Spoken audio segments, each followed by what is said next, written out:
ఇటీవల ఆంధ్రప్రదేశ్ రాజకీయాల్లో ఆసక్తికరమైన పరిణామాలు చోటు చేసుకుంటున్నాయి. ఒకవైపు నారా లోకేష్ గారు వైఎస్ విజయమ్మ గారి జన్మదిన సందర్భంగా ట్విట్టర్ వేదికగా శుభాకాంక్షలు తెలుపగా, మరి ఇంకోవైపు జగన్మోహన్ రెడ్డి గారు పవన్ కళ్యాణ్ గారి ఆరోగ్యం పైన స్పందిస్తూ మానవత్వాన్ని చాటుకున్నారు. మరి ఈ అంశాలన్నింటిపైన చర్చించడానికి వైసీపీ నాయకులు పసుపులేటి సురేష్ గారు మనతో జాయిన్ అవుతారు. సార్ నమస్కారం. నమస్తే మేడం. Yes sir. సార్ మనం చూసినట్టయితే నారా లోకేష్ గారు రీసెంట్ గా వైఎస్ విజయమ్మ గారి జన్మదిన సందర్భంగా ట్విట్టర్ వేదికగా శుభాకాంక్షలు తెలిపారు. మరి గతంలో మనం చూసినట్టయితే వైఎస్ విజయ అని సంబోధించిన ఆయన ఇప్పుడేమో వైఎస్ విజయమ్మ గారు అని సంబోధించారు. మరి దీనిపైన మీ అభిప్రాయం ఏంటి సార్? మేడం, నారా లోకేష్ గారు శుభాకాంక్షలు తెలపడం అనేది మంచి విషయమే, స్వాగతిస్తాం. అయితే ఒకసారి మనం గతాన్ని కానీ పరిశీలించినట్లయితే ఏ రకంగా ఆ రోజు వ్యంగ్యంగా ఏకవచనంతో తన తల్లి సమానురాలైనటువంటి విజయమ్మ గారిని విజయ అంటూ సంబోధించినటువంటి పరిస్థితిని కూడా చూసాం. ఇవంతా కూడా ఎలా గమనించాలంటే, నారా లోకేష్ గారు పూర్తిగా అవకాశవాద రాజకీయాలకు మాత్రమే తెరలేపుతున్నారు. అవసరమైనప్పుడు ఒకలాగా, అవసరం తీరిపోయినప్పుడు మరొకలాగా నారా లోకేష్ గారి ప్రవర్తన మనకందరికి కూడా స్పష్టంగా అర్థమవుతుంది. ఇదే నారా లోకేష్ గారు ఉంటే రాజకీయంగా విమర్శలు కానీ లేదా పాలసీల పరంగా విమర్శలు కానీ చేయాలి. కానీ ఈరోజు తెలుగుదేశం పార్టీ మొత్తం ఎమ్మెల్యేల నుంచి మంత్రుల నుంచి నేరుగా చంద్రబాబు నాయుడు గారు కూడా తల్లి చెల్లి అంటూ కుటుంబపరమైనటువంటి విమర్శలు చేయడానికే పరిమితం అయిపోయారు. మరి దీనిని ఏ రకంగా హుందాతనంతో కూడినటువంటి రాజకీయాలు అనుకోవాలి? రాజకీయాల్లో ఎప్పుడు కూడా హుందాతనంతో కూడినటువంటి వ్యక్తిత్వం అవసరం. కానీ ఈరోజు తెలుగుదేశం పార్టీ నాయకులు అది పూర్తిగా కరువైపోయినటువంటి పరిస్థితి. ముఖ్యంగా ఈరోజు రాష్ట్ర సమస్యల మీద ప్రశ్నిస్తే కుటుంబపరమైనటువంటి వ్యక్తిత్వ విమర్శలు కానీ వ్యక్తిత్వ హననానికి పాల్పడడానికే ప్రాధాన్యత ఇస్తున్నారు. కాబట్టి ఈ రోజు నారా లోకేష్ గారి చర్యని పూర్తిగా అవకాశవాద రాజకీయాలుగా మనం పరిగణించవచ్చు. Yes sir. మరి లోకేష్ గారు చేసిన ఈ వ్యాఖ్యలు ఇప్పుడున్న ప్రస్తుత పరిస్థితులకు అనుకూలంగా ఆయన మార్చిన మాటలని మనం అనుకోవచ్చా? ప్రజల్లో ఒక రకమైనటువంటి పాజిటివ్ వర్షన్ తీసుకొని రావడానికి ప్రయత్నిస్తున్నారు లోకేష్ గారు. కానీ ప్రజలంతా కూడా ఈరోజు సమకాలీన రాజకీయాల్లో తెలుగుదేశం పార్టీ, ఈ కూటమి 3 పార్టీలు ఏ రకంగా ప్రజా వ్యతిరేక విధానాలకు పాల్పడుతున్నాయో స్పష్టంగా ప్రజలందరికీ కూడా అర్థమయ్యి ఈరోజు పూర్తి వ్యతిరేకతని కూటమి ప్రభుత్వం పైన చూపుతున్నారు. కాబట్టి ఇలాంటి పరిస్థితుల్లో ఏ అవకాశాన్నైనా కూడా తనకు అనుకూలంగా మలుచుకోవాలనేటువంటి ఒక ధోరణితోనే ఈ రకమైనటువంటి కార్యాచరణ చేస్తున్నారు లోకేష్ గారు. తప్ప దీంట్లో ఆయనకి నిజాయితీ నిబద్ధత ఏమాత్రం కూడా లేదన్నది స్పష్టం. సో మరి ఇంకోవైపు చూసినట్టయితే వైఎస్ జగన్మోహన్ రెడ్డి గారు ట్విట్టర్ వేదికగా పవన్ కళ్యాణ్ గారి ఆరోగ్యం పైన స్పందిస్తూ ట్వీట్ చేశారు. ఆయన మానవత్వాన్ని చాటుకున్నారు. మరి ఇది ప్రజల్లో జగన్మోహన్ రెడ్డి గారి పట్ల ఉన్న గౌరవాన్ని ఇంకా ఎక్కువ పెంచుతుందని మీరు అనుకుంటున్నారా?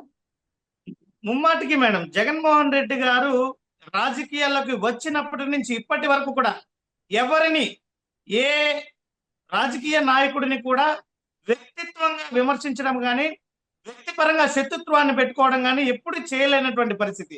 రాజకీయాల్లో హుందాతనంతో కూడినటువంటి రాజకీయాలు అవసరం. ఎప్పుడు కూడా పాలసీల పైన వ్యతిరేకిస్తారు కానీ అదేవిధంగా ప్రభుత్వ పాలనని, ప్రభుత్వ లేదా పార్టీల కార్యాచరణని విమర్శిస్తారే కానీ వ్యక్తులను ఎక్కడ కూడా శత్రుత్వం పెట్టుకోనటువంటి పరిస్థితి. మరి గతంలో పవన్ కళ్యాణ్ గారు గారిని చూసినట్లయితే ఒక సంఘటన జరిగినప్పుడు జగన్మోహన్ రెడ్డి గారికి గాయమైతే నాకు పక్కన ఎవరో చెప్పారు దీని మీద స్పందించమని. కానీ ఎవరికి తెలుసు జగన్మోహన్ రెడ్డి స్వయంగా గాయపరుచుకున్నాడేమో, అది నిజమో అది అబద్ధమో అనేటువంటి మాటలు మాట్లాడి ఆయన అవాసు పాలైనటువంటి పరిస్థితి. కానీ జగన్మోహన్ రెడ్డి గారు ఈరోజు డిప్యూటీ సీఎం గా ఉన్నటువంటి పవన్ కళ్యాణ్ గారు అనారోగ్యం బారిన పడ్డారని, వారికి ఏదో శస్త్రచికిత్స జరిగి విశ్రాంతిలో ఉన్నారని తెలుసుకొని త్వరగా వారు కోలుకోవాలని కోరుకుంటూ భగవంతుని ప్రార్థిస్తున్నాను అంటూ ఆయన యొక్క వ్యక్తిత్వాన్ని, ఆయన యొక్క నిబద్ధతని, రాజకీయాల్లో ఆయనకున్నటువంటి హుందాతనాన్ని జగన్మోహన్ రెడ్డి గారు మరోసారి రుజువు చేసుకున్నారు. ప్రతిసారి కూడా ఈ రకమైనటువంటి వ్యక్తిత్వం జగన్మోహన్ రెడ్డి గారు చూపుతున్నారు.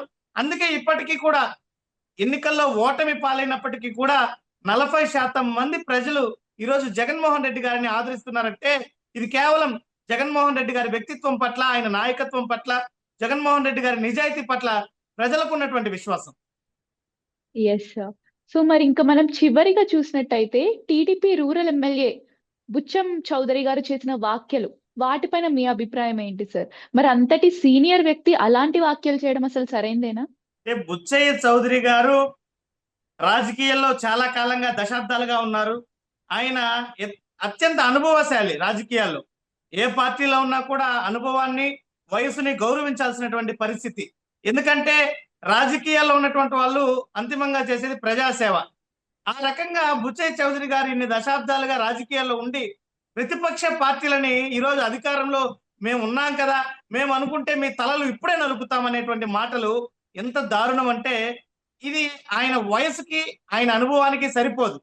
ఈరోజు ఆయన పూర్తిగా అహంభావాన్ని, అహంకారాన్ని, అధికార మదాన్ని ప్రదర్శించారు బుచ్చయ్య చౌదరి గారు. అదేవిధంగా జగన్మోహన్ రెడ్డి గారి యొక్క వ్యక్తిత్వాన్ని హత్య రాజకీయాలు ప్రేరేపిస్తారు, మీరు గతంలో అనేక హత్యలు చేశారు, రాజారెడ్డి గారు అనేక హత్యలు చేశారని మాట్లాడారు. మరి బుచ్చయ్య చౌదరి గారిని సూటిగా ఒక ప్రశ్న వేస్తున్నా, రాజారెడ్డి గారిని, ఎవరైతే జగన్మోహన్ రెడ్డి గారి తాత ఉన్నారో వారిని అత్యంత దారుణంగా హత్య చేసినటువంటి వాళ్ళు తెలుగుదేశం పార్టీ నాయకులు కాదా?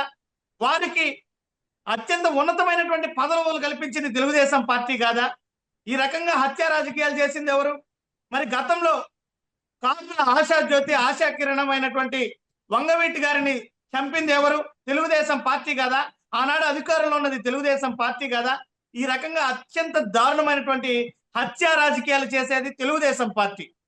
అంతేకాకుండా గతంలో తెలుగుదేశం పార్టీ అధికారంలో ఉన్నప్పుడు అనేక మంది జర్నలిస్టులను, అనేక మంది ప్రతిపక్ష పార్టీ నాయకులను హత్యలు చేసినటువంటి చరిత్ర తెలుగుదేశం పార్టీ. అంతెందుకు మేడం, ఈ యొక్క ఎన్నికల్లో గెలుపు పొందినటువంటి కూటమి ప్రభుత్వం అధికారంలోకి వచ్చిన వెంటనే వినుకొండలో రషీద్ అనేటువంటి వైఎస్ఆర్ కాంగ్రెస్ పార్టీ కార్యకర్తని నడి రోడ్డు పైన ఏ రకంగా విచక్షణ రహితంగా కత్తులతో నరికి నరికి చంపినటువంటి చరిత్ర తెలుగుదేశం పార్టీది కాదా? మరి ఇవన్నీ ప్రజలకి తెలియదు అనుకుంటున్నారా? ఎలా బుచ్చయ్య చౌదరి అర్థం కావట్లేదు. కానీ ఈ రకమైనటువంటి అధికార మతంతో కూడినటువంటి విమర్శలు ప్రజలు సహించరు. ఇలాంటి వాటికి ఖచ్చితంగా రాబోయేటువంటి రోజుల్లో గుణపాఠం తప్పగా ప్రజలు తెలియజేస్తారు. మరి ఆంధ్రజ్యోతి రాధాకృష్ణ గారిని హెచ్చరిస్తున్నాం, వారు జగన్మోహన్ రెడ్డి గారితో జాగ్రత్తగా ఉండాలి అని మాట్లాడారు. అసలు ఆంధ్రజ్యోతి పత్రిక గాని, ఆంధ్రజ్యోతి టీవీ వల్ల కానీ జాగ్రత్తగా ఉండాల్సింది ఆంధ్ర రాష్ట్ర ప్రజలు. ఈరోజు ఒక అధికారంలో ఉన్నటువంటి పార్టీకి కుల గజ్జితో, అంతేకాకుండా ఈ రకంగా తెలుగుదేశం పార్టీకి వంత పాడాలనేటువంటి ధోరణితో ప్రతి ఒక్క వార్తని వక్రీకరించి రాయడం, ప్రజలని తప్పుదోవ పట్టించడం, తప్పుడు లెక్కలని, తప్పుడు గణాంకాలని ప్రజలకి తెలియజేయడం, తప్పుడు వార్తలు రాస్తూ జర్నలిజానికి తిలోదకాలు ఇచ్చినటువంటి వ్యక్తి ఎవరైనా ఉన్నారంటే రాధాకృష్ణ గారు. మరి అలాంటి వ్యక్తిని వెనకేసుకొని వస్తూ ఈరోజు ప్రజాస్వామ్యాన్ని, జర్నలిస్టు విలువలను తుంగలోకి తొక్కుతున్నటువంటి బుచ్చయ్య చౌదరి గారు ఈ రకంగా వారి వయసుకి, వారి అనుభవానికి సరిపోదు. ఇప్పటికైనా వారి ధోరణి మార్చుకోవాలని చెప్పి మేము డిమాండ్ చేస్తున్నాం.